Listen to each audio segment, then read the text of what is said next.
ברוך אתה אדוני אלוהינו מלך העולם שהכל נהיה בדברו. We have already alluded, of course, to this episode.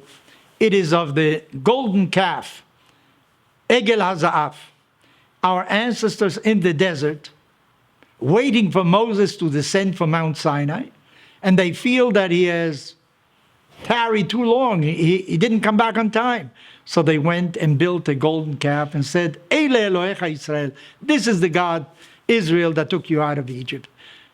Terrible. One cannot really comprehend that. How is it that days after receiving the Ten Commandments, they fall into idolatry?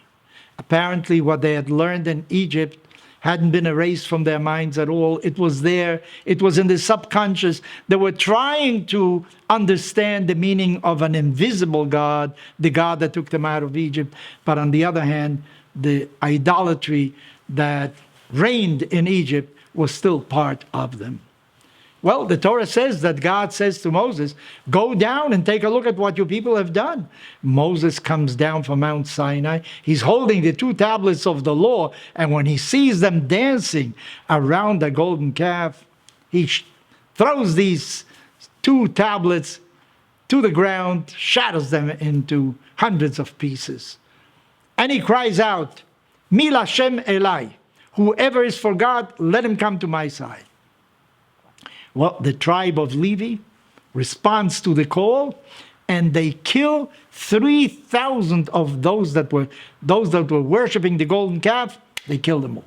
The situation is sort of semi-saved. God wants to destroy the Jewish people. Moses pleads with God. But let's look at what happened. How many Jews went out of Egypt? According to the Bible, men, 600,000 of them. There may have been about 3 million people that came out at the time, and some other people went along with them, and 3,000 were worshiping the golden calf. How many were the Levites? I think they were around 40,000 or something like that. That was the amount of Levites that there were. What happened to the over 500,000 people that were present at the time? You know, the Levites responded to the call of Moses, and everybody else was on the sidelines. Maybe some of them sympathized with idol worshippers, maybe not. Maybe others were against it. How can you do that? But they didn't do anything. They didn't take sides. And I think that is the worst thing. When we are indifferent to a situation, when we don't react, and we let things play out. Let's see who will be the victor, and we will be with them. Or if somebody is hurt, we will aid them. But we don't participate in the fight, in what's going on. And I think this is what happens in society. You know, there are small groups that really dominate democracies nowadays because they have a clear plan. They know exactly what they want to achieve, and they do everything for it. The majority of us are just basically indifferent.